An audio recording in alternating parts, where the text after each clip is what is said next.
Hello my dear friends, आप सभी का स्वागत है मेरे प्यारे यूट्यूब चैनल में। और माय डियर फ्रेंड्स, आज का जो हमारा सब्जेक्ट है उसका नाम है लिंग विद्यालय एवं समाज। लिंग विद्यालय एवं समाज। तो माय डियर फ्रेंड्स, आज का जो हमारा बहुत ही प्यारा सा सब्जेक्ट है जिसका नाम है बीएड का फोर्थ सेम का लिंग विद्यालय एवं समाज। तो माय डियर फ्रेंड्स, अब हमने इस सब्जेक्ट का नाम तो सुन लिया। अब लिंग से मतलब क्या होता है माय डियर फ्रेंड्स, आज हम उस चीज़ के बारे में समझेंगे। विद्यालय जहाँ पे हम पढ़ाई करते हैं, है ना, शिक्षा का घर, और समाज यानी कि हमारे चारों ओर का जो समाज होता है, परिवार होता है, परिवार से मिलकर समाज बनता है ना। तो उनका क्या है, ठीक है, किस तरीके से डिपेंड करते हैं, इन तीनों चीज़ एक दूसरे पे डिपेंड करती है, तो उसके बारे में सीखेंगे। अब इस सब्जेक्ट के अंदर 4 इकाई है। कितनी इकाई है माय डियर फ्रेंड्स? 4 इकाई है। फर्स्ट, पहले नंबर पे जेंडर मुद्दे, जेंडर मुद्दे, इसकी महत्वपूर्ण अवधारणाएं। जेंडर मुद्दे की महत्वपूर्ण अवधारणाएं कौन कौन सी हैं? दूसरा, जेंडर चुनौतियां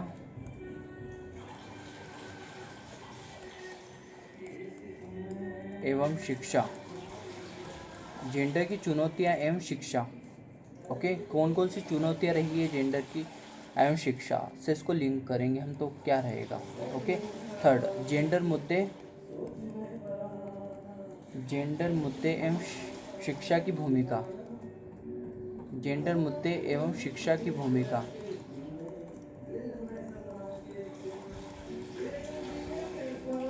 ओके।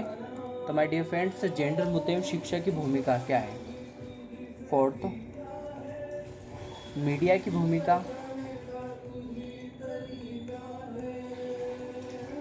मीडिया की भूमिका एवं जीवन कौशल आधारित शिक्षा। मीडिया की भूमिका एवं जीवन कौशल आधारित शिक्षा,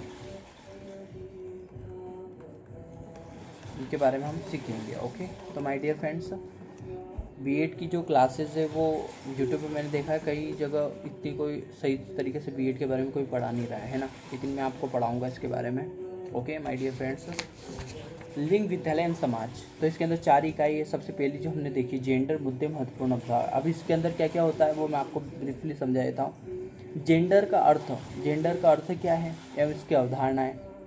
सामाजिक समूह में जेंडर, विभिन्न क्षेत्र एवं समयावधि समाज में जेंडर की भूमिका एवं चुनौतियाँ, है ना।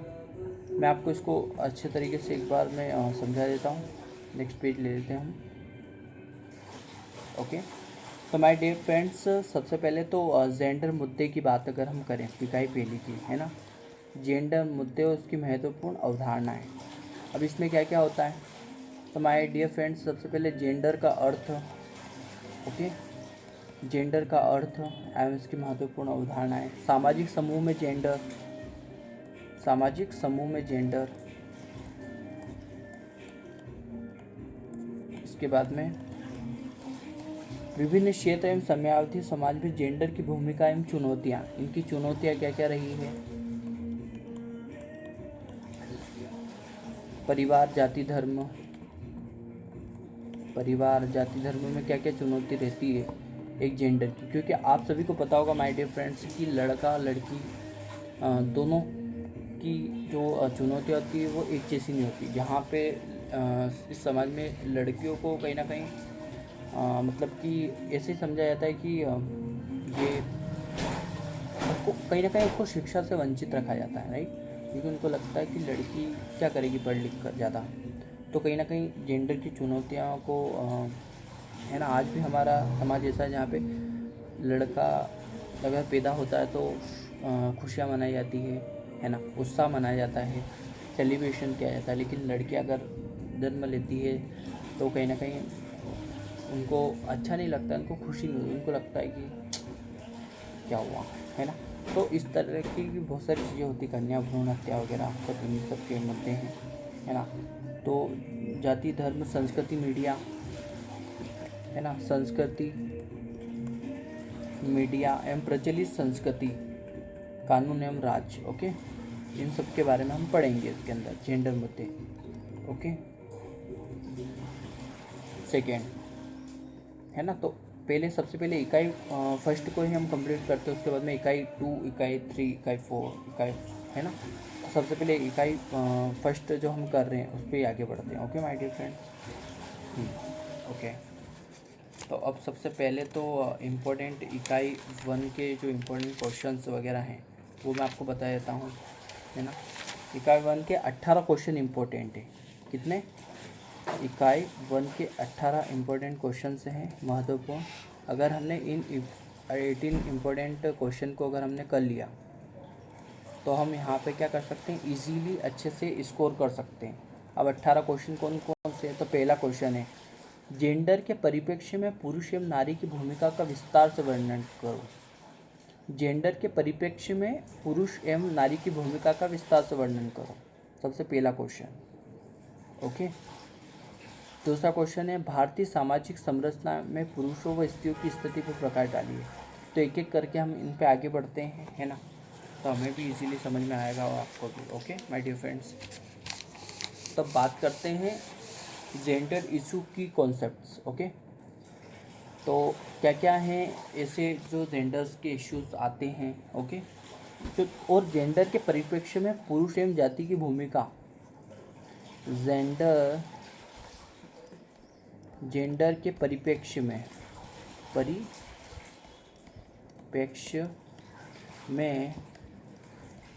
पुरुष एवं नारी की भूमिका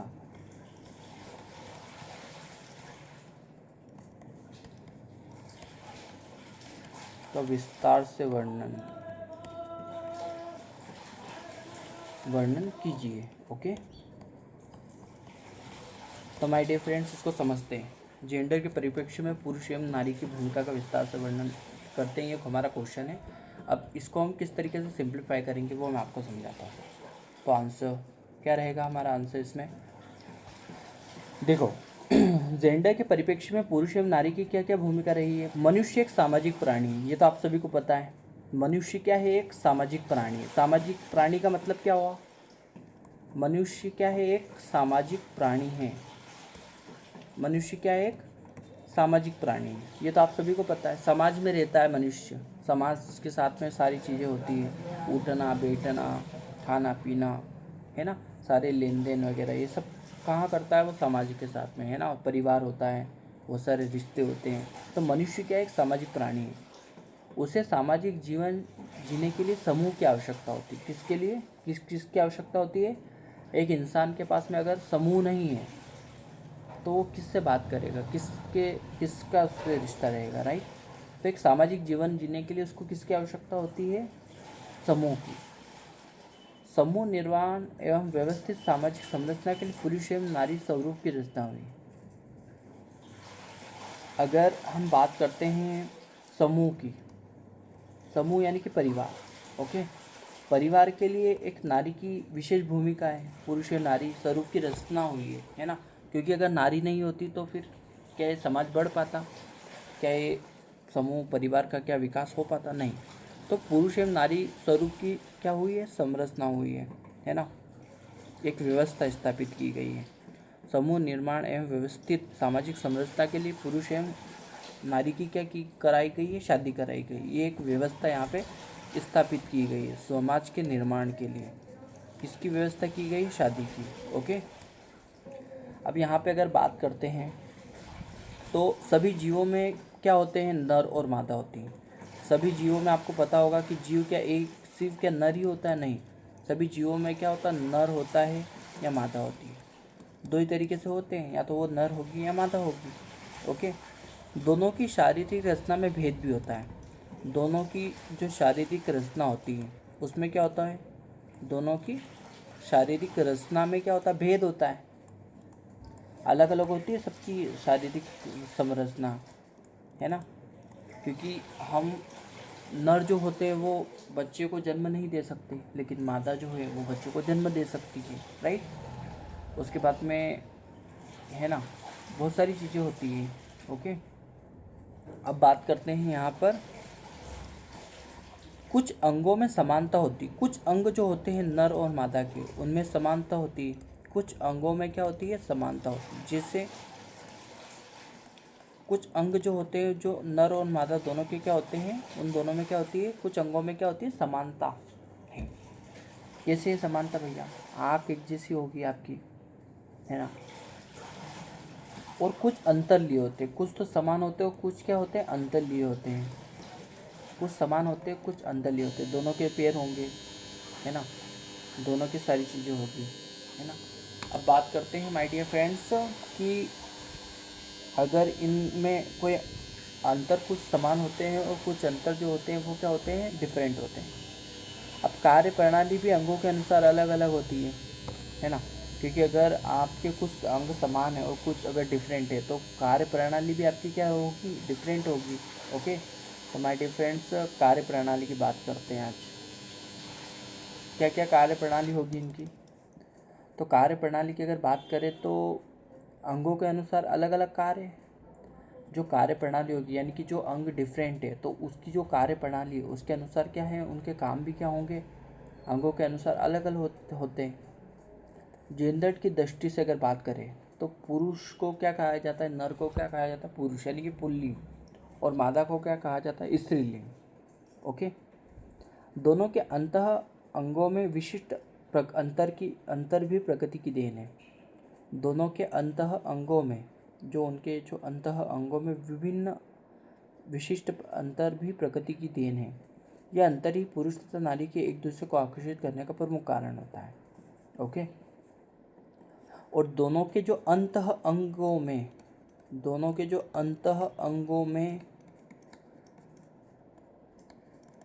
जो अंतर है, दोनों के अंतः अंगों में जो अंतर है, इसी से क्या होता है, ये जेंडर्स एक दूसरे को आकर्षित करते हैं। अंतः अंगों में जो अंतर है ना, जो विशिष्ट अंतर है, उसके कारण ही क्या करते हैं, ये जो दोनों जेंडर है, पुरुष और नर और मादा, एक दूसरे को क्या करते हैं, अट्रैक्ट करते हैं, आकर्षित करते हैं, राइट। तो माय डियर फ्रेंड्स धीरे धीरे युग परिवर्तन के साथ साथ व्यवहारिक परिवर्तन भी होते चले गए। धीरे धीरे युग परिवर्तन होता गया, है ना। आज हम 21वीं सदी में हैं। समाज में काल परिवर्तन के साथ सोच का भी परिवर्तन होता गया। जैसे जैसे समय बढ़ता गया तो सोच का भी परिवर्तन हो गया। आध्यात्म तथा स्वाध्याय छूट गया और हम तकनीकी के दास हो गए। पहले क्या है, आध्यात्म और तकनीकी चीज़ें तो होती नहीं थी, है ना। अब क्या है, अब तकनीकी टेक्नोलॉजी का ज़माना आ गया है ना। अब क्या हुआ है, हम तकनीकी के क्या हो गए, दास हो गए हैं। यानी कि टेक्नोलॉजी ने हमें क्या बना लिया, गुलाम बना लिया है। हम दायित्व के आधार पर दूसरों में दोष ढूंढने लगे हैं। हम दायित्व के आधार पर क्या करने लगे, दूसरों में दोष ढूंढने लगे, है ना। नारी को यत्र तत्र भोगने की वस्तु कहा जाने लगा और कहीं कहीं पुरुष अपने को बलवान और दबंग बताने लगे। हम दायित्व के आधार पे, यानी कि अगर एक पुरुष जो है वो पूरे घर का अगर खर्चा उठा रहा है, कमाने जाता है, वो पैसा, वो पूरे घर की जिम्मेदारी है उसके ऊपर, तो पुरुष अपने आप को बोलने लग गया कि मैं सर्वश्रेष्ठ हूँ। और महिलाओं को वो बोलने लग गया कि बस ये तो सिर्फ यत्र तत्र भोगने की वस्तु कहा जाने लगा महिलाओं को, है ना। क्योंकि उनको लगता है कि महिलाएं तो कुछ काम करती ही नहीं है। ओके, तो महिलाओं को क्या कहा गया, यत्र तत्र भोगने की वस्तु। ओके, तो माय डियर फ्रेंड्स यत्र तत्र भोगने की वस्तु कहा गया। अब यहाँ पे बात करते हैं हम कि कहीं कहीं पुरुष अपने को बलवान और दबंग भी बताने लगा। ऋचाओं तथा उपनिषदों की उपेक्षा उसकी आदत बन गई। ऋचाओं और तथा उपनिषदों की उपेक्षा क्या हो गई, उसकी आदत बन गई। परंतु ऐसा सर्वत्र नहीं है। भारतीय शास्त्र तथा दर्शन में नारी की पूजा का विधान है। हमारे जो उपनिषद, वो वेद पुराण है, ऋचा है, वहाँ पर क्या है, वहाँ पे भारतीय शास्त्र तथा दर्शन में क्या है, नारी की पूजा का विधान है। नारी की पूजा का विधान है।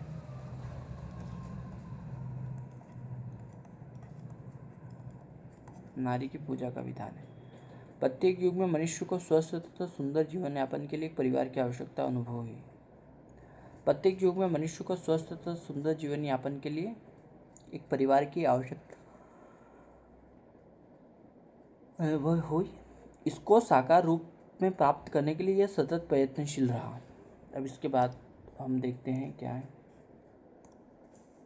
ओके, प्रत्येक युग में क्या हुआ, मनुष्य को स्वस्थ तथा सुंदर जीवन यापन के लिए परिवार की आवश्यकता हुई।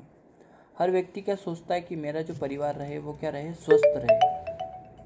हर व्यक्ति क्या सोचता है कि जो मेरा परिवार है वो क्या रहे, हर परिवार सोचता है कि मेरा परिवार जो रहे वो क्या रहे, स्वस्थ रहे।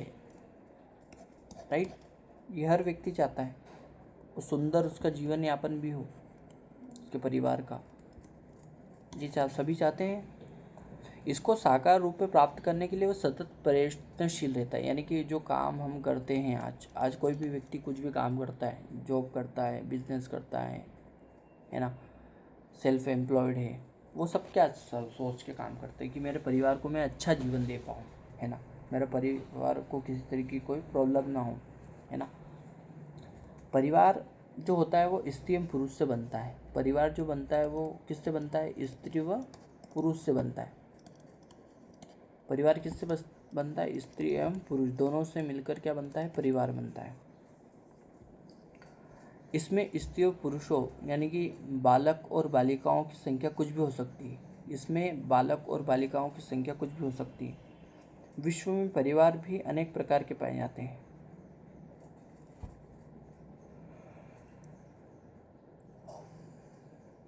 भारत की अगर बात करें हम तो विश्व में परिवार भी अनेक प्रकार के पाए जाते हैं। भारत के संदर्भ में या भारतीय सामाजिक संरचना में परिवार के 2 प्रकार पाए जाते हैं। परिवार कितने टाइप के होते हैं, 2 प्रकार के। एक तो होता है पुरुष प्रधान परिवार, पुरुष प्रधान समाज, और दूसरा होता है स्त्री प्रधान समाज। 2 तरह के समाज होते हैं, एक तो होता है पुरुष प्रधान समाज, दूसरा होता है स्त्री प्रधान समाज। अब पुरुष प्रधान समाज में क्या होता है माय डियर फ्रेंड्स, पुरुष प्रधान समाज की रचना में सभी अधिकार पुरुष के पास होते हैं। पुरुष प्रधान समाज में क्या होते हैं, सारे जो राइट्स होते हैं वो किसके पास में होते हैं, पुरुष के पास में होते हैं। सारे जो राइट्स हैं वो किसके पास में होते हैं, पुरुष के पास में होते हैं, है ना। पुरुष प्रधान समाज की रचना में सभी जो अधिकार होते हैं पुरुष के पास होते हैं। सभी कार्यों को संपन्न करने का दायित्व पुरुष यानी कि पिता के पास होता है। यानी कि सभी कार्य को संपन्न करने के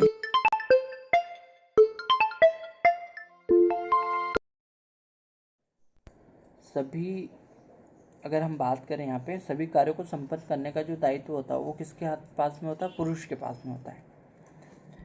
कोई भी बड़ी से बड़ी कोई भी घर में कुछ भी आया तो उस पर जो निर्णय लेगा वो क्या लेगा, कौन लेगा, पुरुष लेगा। पिता सभी कार्यों से अपने परिवार को सुख एवं शांति प्रदान करना चाहता है। पिता सभी कार्यों से क्या करना चाहता है, अपने परिवार को सुख एवं शांति प्रदान करना चाहता है। पिता के उपरांत सत्ता पुत्र को हस्तांतरित हो जाती है। पिता के बाद में क्या होता है, जो सत्ता होती है वो किसको हस्तांतरित हो जाती है, पुत्र को। जो दायित्व पिता के होते हैं पुत्र उनका संचालन अपने विवेक से पूर्ण करता है।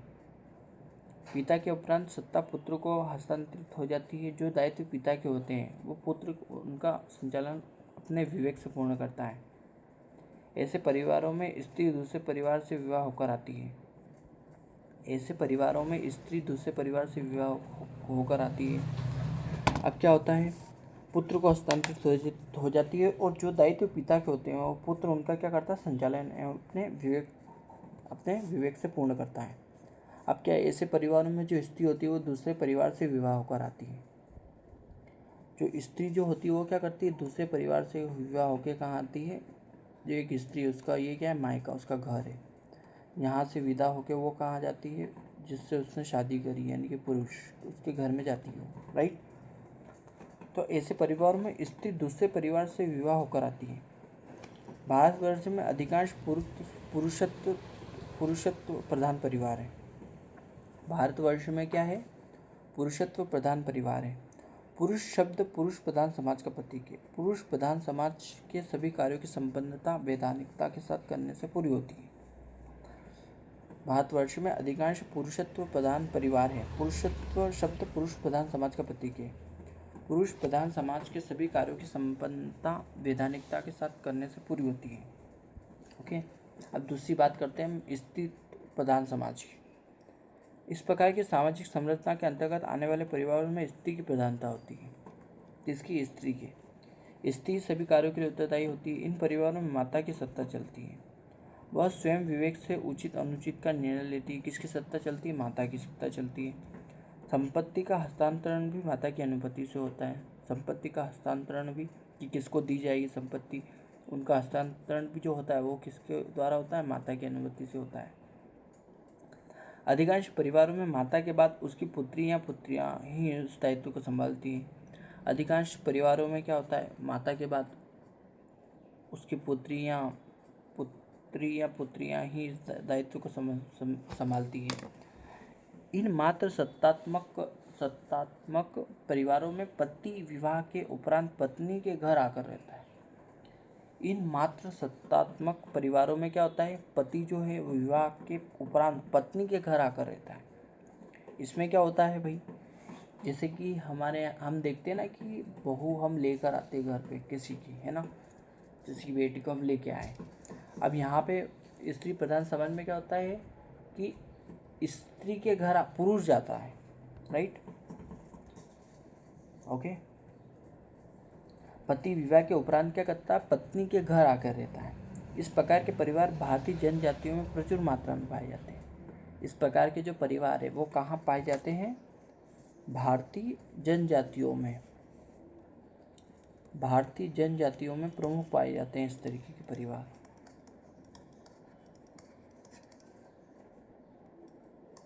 प्रचुर मात्रा में उपलब्ध है। ओके माय डियर फ्रेंड्स,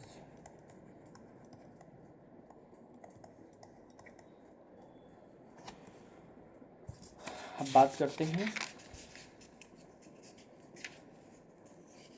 है ना, ये आपको ये कॉन्सेप्ट, आई होप आपको ये कॉन्सेप्ट समझ में आया होगा। तो माय डियर फ्रेंड्स, नेक्स्ट का जो वीडियो है वो इसके बाद का जो क्वेश्चंस हैं वो हम आगे पढ़ेंगे, और ब्रीफली मैं आपको एक बार उसको रिवीजन करवा देता हूँ, उसकी समरी बता देता हूँ मैं। देखो, जेंडर के परिप्रेक्ष्य में पुरुष एवं नारी की भूमिका अलग अलग रही है, राइट? आप सभी को पता होगा कि समाज के निर्माण में पुरुष और स्त्री दोनों की क्या होती है? भागीदारी होती है, राइट? और पुरुष और स्त्री की अगर हम बात करें तो दोनों के अंगों में, कुछ अंगों में समानता होती है, कुछ अंगों में डिफरेंट जो अंतर होता है। और यही कारण जो होता है ना, वो ये विशिष्ट जो अंतर है ये दोनों में आकर्षण पैदा करता है। अब हम समाज के निर्माण में क्या होता है? समाज के निर्माण में क्या होता है? पुरुष एवं स्त्री दोनों की आवश्यकता होती है, राइट? क्योंकि है ना, एक ऐसी व्यवस्था बनाई गई है समाज निर्माण में, शादी, है ना, जहाँ पे क्या होता है? समाज का निर्माण होता है, परिवार बढ़ता है, राइट? अब बात करें तो जैसे जैसे समाज में डेवलपमेंट आता गया, टेक्नोलॉजी का विकास होता गया, है ना, तो ऐसे में क्या होने लगा, है ना, ऐसे में पुरुष बोलने लग गया कि मैं पूरा घर की जिम्मेदारी संभालता हूँ, तो मैं बड़ा हूँ, है ना, तो पुरुष प्रधान समाज बन गया। और है ना, तो कहीं ना कहीं इस तरीके की चीज़ें होने लगी, मैं कमाने जाता हूँ, और तो ये पुरुषत्व प्रधान समाज है ना। और मोस्टली ज़्यादातर देखा जाए तो पुरुषत्व प्रधान समाज ही है, 95% से ज़्यादा। और अगर बात करें तो हमारे वेद पुराण उपनिषद वगैरह भारतीय संस्कृति की अगर हम बात करें तो वहाँ पर कहीं ना कहीं देखा जाता है तो स्त्रियों को सम्मान दिया जाता है, स्त्रियों को पूजा जाता है ना। और इस तरीके से क्या होता है, एक परिवार के निर्माण, है ना, हर व्यक्ति क्या चाहता है कि मेरा परिवार का क्या हो, अच्छे से मेरा परिवार अच्छे से सारी चीज़ें कर पाए, मेरा परिवार अच्छे से जीवन यापन कर पाए, मेरे परिवार को किसी तरीके की कोई दिक्कत नहीं हो, इसलिए वो क्या करता है, काम करता है, राइट। और परिवार बनता है पुरुष, स्त्री और पुरुष दोनों से मिलकर क्या बनता है, परिवार बनता है। इसमें स्त्री और पुरुषों बालक और बालिका की संख्या कुछ भी हो सकती है, इसमें स्त्रियों पुरुषों और बालकों की संख्या क्या हो सकती है, कुछ भी हो सकती है। ओके, परिवार में जरूरी नहीं कि एक ही स्त्री रहेगा एक पुरुष रहेगा, है ना, परिवार की संख्या कुछ भी हो सकती है। विश्व में परिवार भी अनेक प्रकार के पाए जाते हैं। विश्व में अगर देखा जाए तो परिवार भी अनेक प्रकार के पाए जाते हैं। भारत के संदर्भ में भारतीय सामाजिक संरचना परिवार दो प्रकार के पाए जाते हैं। एक तो पुरुषत्व प्रधान समाज, दूसरा स्त्री प्रधान समाज। पुरुष प्रधान समाज में क्या होता है, पूरा जो जिम्मेदारी होती है वो पुरुष के अधीन होती है। पुरुष के बाद में उसका बेटा जो होता है वो उन जिम्मेदारियों को ले लेता है। इसमें क्या होता है, इसमें दूसरे की से शादी जो होती है, विवाह होता है, उसमें क्या होता है, वो अपने मायके छोड़कर ससुराल में, यानी कि पुरुष जहाँ पे शादी हुई है तो उस पुरुष के घर में रहती है, राइट, दूसरे परिवार से विवाह होकर यहाँ पे आती है। ओके, और भारतवर्ष में अधिकांश जो समाज है वो कौन सा है, वो पुरुषत्व प्रधान परिवार है। पुरुषत्व शब्द पुरुष प्रधान समाज का प्रतीक है। पुरुष प्रधान समाज के सभी कार्यों की संपन्नता वैधानिकता के साथ करने से पूरी होती है। स्त्री समाज में क्या होता है, यहाँ पे जो सारी जो काम होता है स्त्री प्रधान होती है। स्त्री के मातृत्व का अधिकार होता है ना, वही सारी चीज़ें देखती है। सारी जिम्मेदारी जो होती है वो माता के हाथ में होती है। उसके बाद में उनकी बेटियाँ जो होती है वो उसका उत्तराधिकारी बनती है ना। और यहाँ पर क्या होता है, यहाँ पे शादी के बाद में क्या होता है, स्त्री के परिवार के साथ रहना पड़ता है। ओके, और भारत की कुछ विशेष जो जनजातियाँ वगैरह है वो पश्चिमी मात्रा में पाई जाती है। यहाँ पर क्या होती है, स्त्री के घर में आप पुरुष को रहना पड़ता है। पति जो विवाह के बाद क्या करता है, स्त्री के घर में आकर रहता है। ओके, और संपत्ति का जो हस्तांतरण भी होता है वो सब जो चीज़ें होती है वो माता की अनुमति से होता है। ओके, तो ये था कॉन्सेप्ट आज का, और आई होप आपको समझ में आया होगा। अगर किसी भी तरीके से कोई अगर त्रुटि है तो मुझे माफ़ करना, छोटा भाई समझ के माफ़ कर देना। और इसी तरीके से और भी जो इसके क्वेश्चंस है वो मैं आपके लिए लेकर आऊँगा, है ना। और आई होप आपको ये समझ में आया होगा। तो thank you so much my dear friends, आप सभी को बहुत बहुत धन्यवाद। मिलते हैं नेक्स्ट वीडियो में।